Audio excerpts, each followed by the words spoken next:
অত্যাধুনিক ট্যাঙ্ক উদ্বোধন করল ইরান, গণ উৎপাদন শুরু।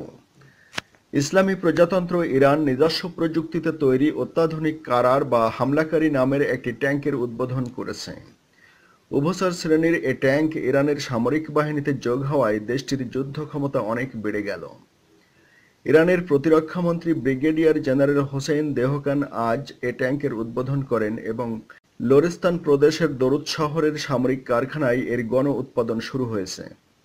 ট্যাঙ্ক উদ্বোধন করে জেনারেল দেহকান জানান, ৩ বছর ধরে এ ট্যাঙ্কের নির্মাণ কাজ চলছে এবং এর বিশেষ কিছু বৈশিষ্ট্যের জন্য এটা বিশ্বের সবচেয়ে উন্নত ট্যাঙ্কগুলোর একটিতে পরিণত হয়েছে। এ ট্যাঙ্কের সুনির্দিষ্ট লক্ষ্যবস্তুতে গোলাবর্ষণের ক্ষমতা, গতিময়তা এবং যুদ্ধক্ষেত্রে টিকে থাকার ক্ষমতা বিশ্বের সবচেয়ে উন্নত ট্যাঙ্কগুলোর মতো। এ ট্যাঙ্কের সঙ্গে electro optical fire control system রয়েছে, পাশাপাশি রয়েছে লেজার রশ্মির সহায়তার দূরত্ব মাপার ব্যবস্থা।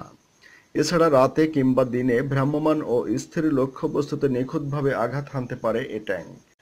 কারার ট্যাঙ্ক থেকে গোলাবর্ষণের ক্ষমতা বাড়ানোর জন্য ব্যালিস্টিক কম্পিউটার সিস্টেম বসানো হয়েছে এবং গানার ও সামরিক কমান্ডারদের জন্য রয়েছে 2টি গান সাইট, যা দিয়ে শত্রুর অবস্থানে অত্যন্ত নিখুঁতভাবে গোলাবর্ষণ করা সম্ভব।